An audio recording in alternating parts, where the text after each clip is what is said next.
Libertad de prensa no es solo poder hablar de lo que uno quiere hablar. Es poder hacerlo sin represalias ni hostigamientos. ¿Qué está haciendo? Creo que uno de los principales problemas que sufre el país y que es detectado también abiertamente en la academia y fuera de la academia es la desmemoria. Es la facilidad con la que los ecuatorianos tendemos a olvidarnos de algunos eventos que son tremendamente negativos para todos nosotros, virar la página y seguir adelante como si no hubiera pasado nada, o escandalizarnos eventualmente por una noticia, por una nueva crisis, por un nuevo escándalo, que después de 2, 3 días también se olvida porque viene uno nuevo. Ya nos hemos acostumbrado a ese sistema de vida. Y eso, sin ninguna duda, ha configurado en segmentos importantes de la ciudadanía y de la colectividad un modo de entender la propia realidad, su propia realidad, la realidad de la política y la realidad del país, que terminan siendo nefastas en el sentido de que conspira este sentimiento, esta percepción, esta conducta contra el establecimiento de una democracia saludable.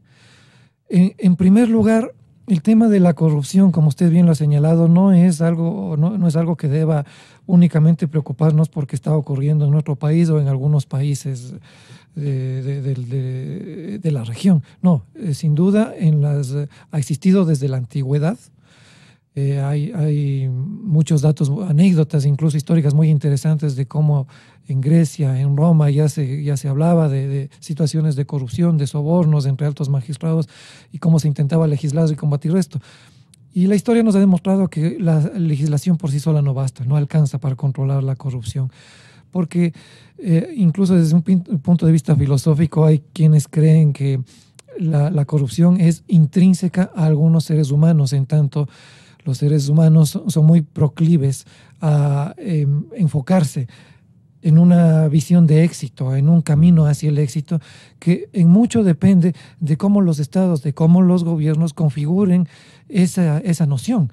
Si tenemos estados en los que el éxito es entendido como el tener mucho dinero, independientemente de la forma que uno consiga acceder a esos montos, generamos niveles de ambición que trascienden cualquier tipo de normativa legal o jurídica o ética. Y no se diga si más allá de la normativa legal, jurídica o ética, no existen claramente establecidos los mecanismos para controlar esos métodos absolutamente contradictorios con la ley, con lo que manda la norma, con lo que manda la conducta. Entonces, es un problema que no solamente se refleja y debería ser analizado desde la perspectiva de la economía, sino que debe ser analizado fundamentalmente también, simultáneamente también, desde lo que entendemos como democracia. Porque una democracia débil es proclive también a generar autoritarismos en todos los niveles, en todos los estratos sociales. Y los autoritarismos generan impunidad. Tenemos una investigación reciente, Gonzalo, que realizamos sobre el estado de ánimo de la ciudadanía con el que se recibió al nuevo gobierno, al nuevo régimen. Y uno de los datos que más saltan a la vista y que más preocupan es que no es básicamente el desempleo la principal preocupación, no es solamente la economía, sino que la gente se siente insegura porque ha notado que durante la década pasada se instauró un sistema en el cual se legitimó la impunidad.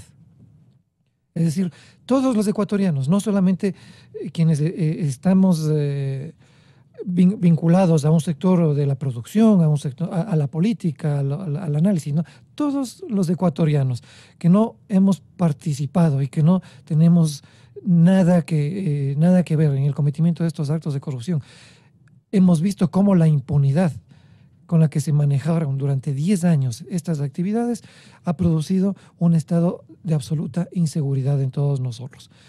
Ahora, ¿cómo seguir con el efecto económico? Ya tenemos una democracia sumamente débil, una democracia enferma que permite el advenimiento de estos procesos, que facilita el surgimiento de este tipo de caudillos. ¿Y qué es lo que vemos? Como usted bien decía, parecería que estamos replicando lo que ocurría en los Estados Unidos en la década de los gángsters, ¿no? A inicios del siglo pasado. Exacto.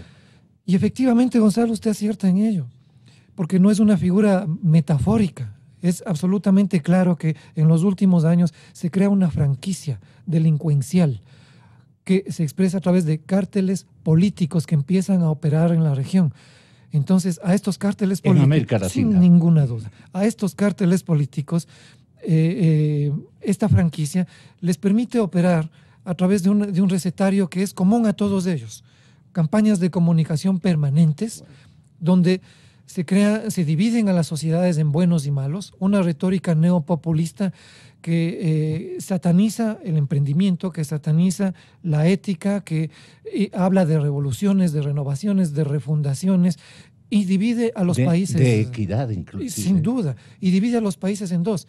Todas las inequidades, las injusticias y las corrupciones de antes se van a curar de aquí en adelante con estos liderazgos, estos caudillismos de nuevo cuño que empiezan a surgir en la región.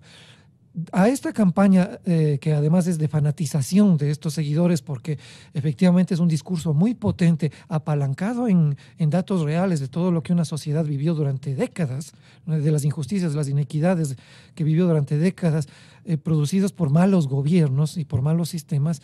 Como este discurso tan potente, hay que afincarlo además mediante un mecanismo legal, un mecanismo institucional. Y eso es lo que hacen estos gobiernos, copar toda la institucionalidad,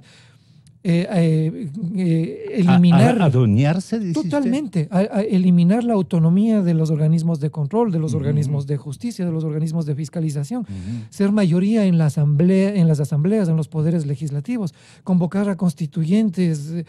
Son gobiernos que trabajan mucho con eventos de referéndums para preguntar a la gente sí o no.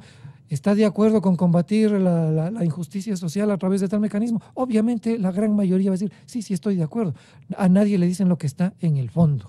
Y luego un último nivel, que es precisamente el de permitir, ya a través de mecanismos que son mucho más específicos, la captación de dinero, la captación de recursos y su ocultamiento a través, como usted bien señalaba, de paraísos fiscales, con la utilización de testaferros, que son parte de todo este sistema de estos cárteles políticos que continúan actuando de esa manera. Aquí finalmente, estimado Gonzalo, yo quería señalarle también un tema adicional. Es un problema profundo porque nos afecta la economía de los países, afecta a las democracias y al mismo tiempo que es un efecto de una democracia poco saludable, la sigue devastando, la sigue afectando, la sigue enfermando. Pero tiene mucho que ver con un tema de educación en valores. ¿Cómo es posible que una sociedad se empieza a volver permeable y permisiva frente a lo que día a día está viendo y está ocurriendo? ¿Sabe por qué? Entre otras cosas. Porque vemos que nuestros gobernantes plagian tesis. ¿Qué hacen en Guango las tesis de grado? Pues para decir que ya han accedido a un título académico. Porque hay universidades que les permiten hacer una cosa de esa naturaleza. Porque se cometen una serie de actos tan deleznables que empiezan a volverse parte del día a día. Y tenemos políticos incompetentes, políticos que no tienen una formación no solamente administrativa, sino en el campo de la ética, que pueda empezar a poner ejemplos. Porque la educación funciona a través del ejemplo. Y si vemos que los políticos en el legislativo, en el ejecutivo, en los organismos de control, hacen lo que quieren, entonces el ciudadano de a pie, el joven estudiante, el profesor, todo el mundo busca el camino más fácil para hacer trampa. Y la corrupción no es solamente acceder a recursos públicos aprovechándose del poder político. Corrupción también es omisión. Corrupción también es prevaricar. Corrupción también es generar compadrazgos. Corrupción es copiarle al de al lado en un examen para ser la autoridad mejor votada o para ser el estudiante mejor votado o el ministro recién graduado. Todo eso es corrupción. Todo eso nos está afectando. En definitiva... Hay una falla de educadores, sistémica. Una falta de una mística. Totalmente, Gonzalo, es sistémica. ¿Cómo podemos? De un formato ejemplar. ¿Cómo podemos mantener una autoridad o autoridades de educación cuando en un nuevo régimen, cuando hemos visto que el sistema educativo ha colapsado y entre otros detallitos en medio de todo lo que significó el Correato, tenemos libros y textos que se han difundido en las escuelas, en los colegios del país, en los que estos personajes que terminaron siendo estos líderes que tanto estamos cuestionando, que tanto han evidenciado su falsedad, su corresponsabilidad en los latrocinios, son considerados héroes. Son considerados personajes ya históricos. Están reemplazando se ha construido una nueva historia, un nuevo discurso para también desde el sistema educativo hacer un ejercicio, como se diría muy comúnmente, muy coloquialmente, de lavado de cerebro a nuestros jóvenes, a nuestros niños. Ahora ya precisamente estos personajes que en otros países han sido juzgados o están siendo juzgados, sancionados, están siendo investigados por su corresponsabilidad en actos de corrupción gravísimos, aparecen en nuestros textos en un sistema educativo absolutamente permisivo. O sea, desde ahí, desde esa raíz que afecta a la ética, que afecta a la moral y que se traslada luego públicamente gracias a la investigación de medios de comunicación independientes, a la voz firme de algunos activistas sociales y se pone en evidencia y los vemos como lo que realmente son, cuando se presentan como grandes líderes, como gente impoluta, como gente absolutamente transparente, pero los llegamos a conocer como lo que realmente son, ídolos de barro, funcionales a los cárteles políticos que se han instalado aquí en la región y que aproximadamente desde hace una década han hecho y han deshecho lo que han querido en nuestra economía, en nuestra sociedad y en nuestra democracia. Es vergonzoso recordar en historia los episodios nefastos que se han dado respecto a los actos de corrupción por acción o por omisión. Pues se han llenado, yo diría, las arcas judiciales con procesos judiciales supuestamente bien preparados con el fin de sancionar a los responsables, pero sin ninguna respuesta entre la actividad y el objetivo. Sin ningún resultado, dice usted. No tenemos. Y vamos a demostrarle cómo.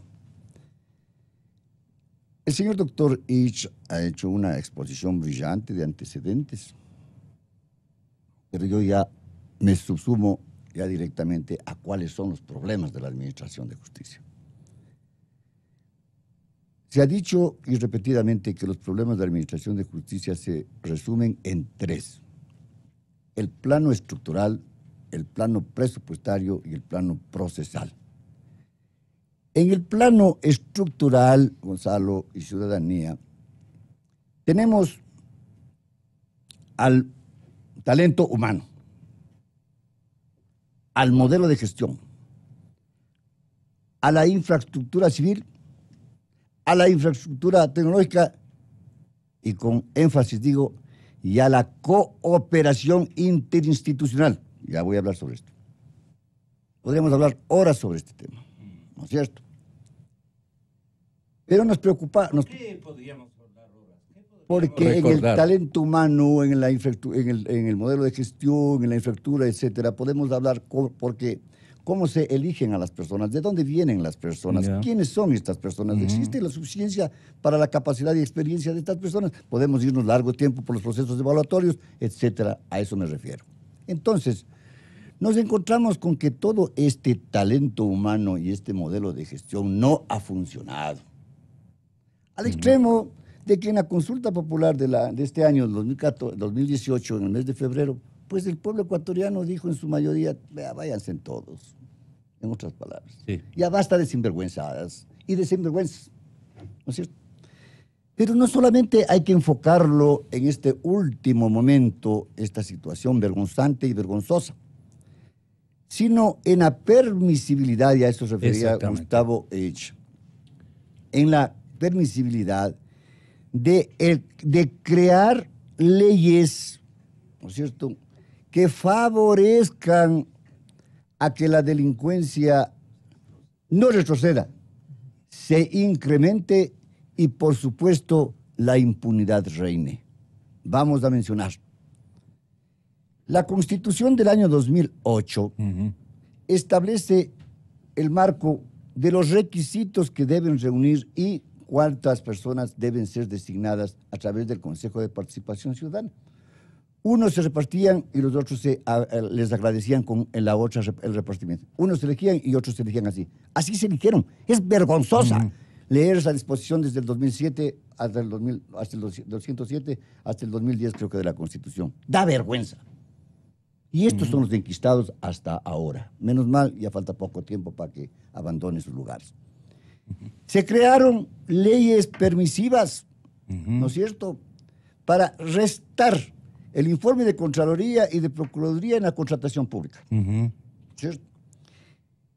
Les abolieron las dos leyes. Pero claro, en el año 2009 se crea el marco de destrucción del aparato judicial, que se llama Código Orgánico de la Función Judicial, en donde las competencias y las jurisdicciones se terminaron prácticamente. Si quiere juzgarle a un tipo que no quiere el juez de Guayaquil, le traen al de Loja y le traen al de Zaruma para que venga y sentencie. Ponga en base de esta ley. O sea, hicieron lo que les ha dado la gana. ¿Quién hizo esto? El Consejo de la Judicatura es el responsable de esta administración judicial. ¿No es cierto? En las épocas... Desde el año 2009, que se creó el Congreso Nacional, creó. Claro. Esto cuando nos enrostraba, si cabe el término, sinvergüenzamente el presidente Correa y decía, bueno, me da la gana de intervenir en la justicia. Meter la Así mano. de simple. Meter la mano era. Sí. Sí. Entonces, pasamos del 2009 con este aparato llamado Código Orgánico de la Función Judicial, proscribiendo una ley orgánica de la función judicial que era respetable y respetuosa para los ciudadanos cuanto para los judiciales y todos sus estamentos, lo dejaron a un lado. Viene el año 2010 una resolución de la Corte Nacional de Justicia que dispone, porque es ley, porque la Corte, a que previo al iniciar los juicios de peculado y enriquecimiento ilícito, debe preceder el requisito de procedibilidad de la Contraloría. Vean, mire usted cómo comienzan a organizar sinvergüenzamente estos. Y todavía están enquistados algunos de la Corte Nacional, que son los que firmaron esta resolución. Creía yo, Gonzalo, y yo mandé una carta muy directa al presidente de la Corte Nacional anterior, diciéndole que algo hable sobre esta cuestión. Nunca recibí respuesta. Pero bueno. ¿A quién se dirigía, por lo menos? Al doctor Ramírez. Y tengo fe de presentación desde hace 2 años sobre estos particulares. Entonces, nunca conocieron. Nunca conocieron. Que es un gesto de indelicadeza. Porque ha de creer que le está diciendo al doctor Ramírez de Ibarra. No es al doctor Ramírez de Ibarra. Que era presidente de la Corte Nacional. Bueno. Pasamos del 2010. Si quiere hablar, doctor Ramírez, ahí están nuestros teléfonos. Oficio del mes de hace 2 años, del mes de octubre, presentado en sus manos prácticamente. Pasó 2010, se mantuvo. Comenzaron solamente a enviar desde la Contraloría lo que les convenía. Vea cómo comienza el que tanto hablaba de delicadeza como Carlos Poli. Ya comienza él a tapar, ¿no es cierto? Solo esto me conviene y esto otro no me conviene y te envío esto. Washington, creo en ti. Por Dios, haz algo. Tienes que meter preso a la gente que se está robando la plata de los ecuatorianos. Él sabía de quiénes eran los rateros. Él sabía, ¿no es cierto? Entonces, enviaba a la fiscalía solo lo que le convenía. Pues sí. Por este requisito de procedibilidad. Y los fiscales muy tranquilos, desde el doctor Pesantes que está escuchando, el doctor Chiriboga, el doctor Vaca y hasta ahora, yo no he escuchado nunca que hayan dicho, señor, yo soy el dueño de la acción penal pública y a mí tienen que respetarme mi competencia y mi jurisdicción que está avalada constitucionalmente. Le cancelaba el doctor Mera enseguida, pues, si salía con eso. Uno tiene que salir con decoro. Con delicadeza. Sí, desde luego. ¿Cierto? Con respetabilidad. Claro. Cuando tiene la razón suficiente, el razonamiento, la fundamentación y la motivación para decir, así son las cosas. Y si tengo que irme, me voy, pues. Pero yo no soy cómplice también de esta desvergüenza. ¿No es cierto? Entonces yo creí de que en el año 2011, 2012, 2013, 2014, cerca ya, pues un fiscal hubiese hablado acerca de este particular. O también la Corte Nacional hubiese dicho, revocamos nosotros, derogamos de esta situación que nosotros erróneamente manifestamos. No, lo incluyeron y nadie dijo nada, Gonzalo y ciudadanía. Como norma en el Código Orgánico Integral Penal, en el artículo 581, Esta es la vergüenza pública de estos señores, tanto legisladores cuanto de judiciales. Entonces, ellos son los responsables de haber mantenido la corrupción y la impunidad. Yo concuerdo con el diagnóstico que acaban de hacer desde el punto de vista sociológico, político, Gustavo, y desde el punto de vista jurídico también el doctor Gonzalo Silva. En principio así es. Pero permítame hacer una digresión. El doctor Silva menciona que no ha escuchado a los fiscales pronunciarse sobre ciertas tropelías de carácter pseudo jurídico para facilitar la corrupción en esos años. Y yo le digo claramente, y la ciudadanía lo sabe, yo fui fiscal apenas 40 meses en el periodo de la última década. Yo comencé en el 99, por eso parece ser que algunos creen que yo he estado muchos años. Comencé en el 99 en la Fiscalía, fui asesor, yo soy criminólogo, soy especializado, y luego de una carrera, antes de que el presidente Correa gane las elecciones, yo gané un concurso limpio, no los de ahora, para ser fiscal general. Y en mi actuación como fiscal general, yo insistí, a los pocos días, a las pocas horas, estamos hablando del 2010, cuando era fiscal, de que se resolviera ilegalmente, ilícitamente, en la Corte Nacional. Mediante resolución modificaron la ley y hasta la Constitución para que sea el Contralor el que determine y diga esto es delito y esto no es delito. Me estoy refiriendo a lo que hoy es el artículo 581, numeral 3 del COIF, que en definitiva le dice al Contralor, si usted quiere, hay peculado, enriquecimiento ilícito, cohecho, concusión, si no, pues no existe nada. Yo protesté, fui a la Corte, pedí que se derogue la resolución, lo enmendaron en cierta medida, fui a la Corte Constitucional, hablé con el presidente de la República y yo hice todo lo que se debía haber hecho. No me hicieron caso. Finalmente, en el 2014, antes de que se expida el Código Orgánico Integral Penal, hablé con legisladores, pero ahí estuvo un señor Andino, es decir, los cortesanos en materia jurídica de este gobierno, y este señor Andino que presidía la Comisión de Justicia, en vez de dejarlo de lado, la resolución le convierten en ley. Bueno, entonces esa pequeña puntualización, en lo demás de acuerdo, doctor Silva, y yo quisiera tener el tiempo para extenderme un poco más. Perdone, doctor Pesantes, ¿recuerda alguna parte especial de la argumentación que le exhibió el señor presidente de ese entonces? Sí, yo recuerdo claramente. ¿Qué le dijo él a usted cuando, en tono reclamante, seguramente usted le participaba de que esto no podía seguir ocurriendo? Bueno, yo a las pocas horas que me enteré de la resolución de la Corte, hablé con el presidente de la Corte, hoy ya es fallecido, no es el doctor Ramírez, así hay que ser justo. Yeah. En el 2010 yo fui a la Presidencia de la República, pedí una cita, y sí, yo estuve muy molesto, indignado, porque como bien se dice, el titular de la acción penal indiscutible es la Fiscalía, y eso dice la Constitución del 2008 Seguro. Y la Constitución del 98, y así es en los países democráticos, una institución autónoma e independiente. Fui al presidente de la República, y él aparentemente, o realmente, yo no sé, indignado, pidió que suba el asesor jurídico, que bueno, era así de la hombre orquesta del gobierno, y le dijo... Se frunció el señor presidente, porque era experto para fruncirse. ¿Y por qué fui yo a la presidencia? Fruncido de conveniencia, ¿no?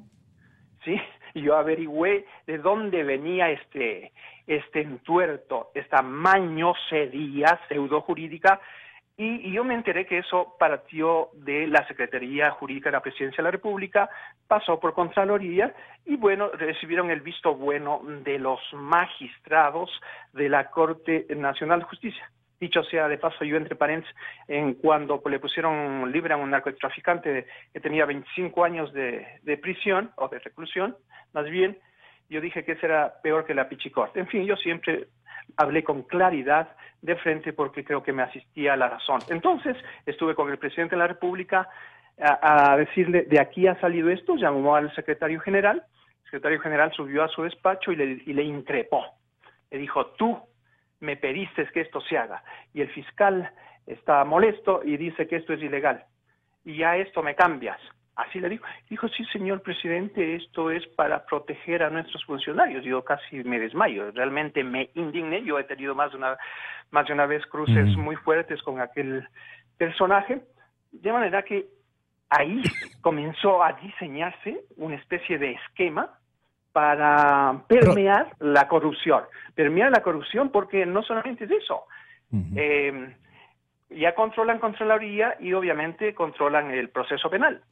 Además, se establecen mecanismos como el eliminar el control previo de la Procuraduría, que debía dar el visto bueno, en definitiva, en la contratación pública. Le dicen no, para facilitar en este momento revolucionario y que todo se haga más fácil, no hay visto bueno de la Procuraduría. Entonces, maniatan Contraloría, Procuraduría, más bien dan muchas facultades a la Contraloría, maniatan a la Procuraduría, y en el sector judicial se inventan esta resolución. De manera que ahí vemos realmente un esquema que en ese momento quizá pocos nos percatamos, muy permisivo y en definitiva para facilitar la corrupción. Pero déjeme decirle respecto a este exhorto, si se le puede decir de alguna manera, del abogado Poli, luego doctor, cuando me dice Washington en ti confía, estábamos hablando en el comienzos creo que del 2010 y me pide que yo intervenga. Yo a las pocas horas voy a la Contraloría, me acompaña la prensa y le digo, señor, ¿en qué problema está metido que no puede salir, que me está pidiendo? Y me dice, sí, aquí hay un problema de una mediación, un arbitraje que el Estado ha perdido. Y yo le digo, pero usted debe entender que la Fiscalía nada tiene que ver en asuntos civiles, y es un asunto civil, pero en todo caso, si usted no puede salir, yo le ayudo. ¿En qué más le puedo ayudar? He mandado informes a la Fiscalía que no avanzan. A ver, aquí está el listado de informes que usted envía, y yo no voy por economía procesal. Por el principio de oportunidad penal, no voy a pasar tiempo persiguiendo los asuntos domésticos. Por ejemplo, un alcalde de Pelileo, por $480 le estaban sentenciando, querían quitar el puesto, y yo archivo el proceso y le digo, señor, esto no se puede perseguir en el área, en sede judicial. Hay que perseguirlo en el área administrativo. Yo le voy a cobrar la multa, hay que cobrar los intereses, sancionarlo, pero el Estado le cuesta $3,000-4,000 seguir un proceso. En fin, ¿para qué me voy a detener? Yo creo que hice lo correcto y la ciudadanía y el país lo tiene muy claro. Mire, corrupción, como bien lo ha dicho Gustavo, hay en todo aspecto. Corrupción cuando a los pocos días de posesionado, porque yo marco distancias, tengo una posición autónoma de la Fiscalía, como no podía ser de otra manera, desde el primer día que asumo la Fiscalía, y perdóneme, modestia aparte, yo sí estoy satisfecho de lo que se hizo. Le nombro algunos casos para recordarle a la ciudadanía. El señor Villalba, el señor Villalba, no me acuerdo el nombre, sentenciado a 14 años por violar a una niña. Y la Asamblea Constituyente, con el visto bueno del Ejecutivo, le declaran el indulto a este señor, diciendo que es un luchador social. Entonces yo tuve problemas con un sector de la Asamblea, usted se recuerda bien. Ese es un acto de corrupción, como bien lo ha dicho Gustavo, no solamente es robarse dinero del Estado. Pero yo luego me enfrento por los bonos espirituales, acuérdense bien, los hago devolver. Y yo inicio un proceso penal en el caso Cervecería por el famoso cheque cervecero.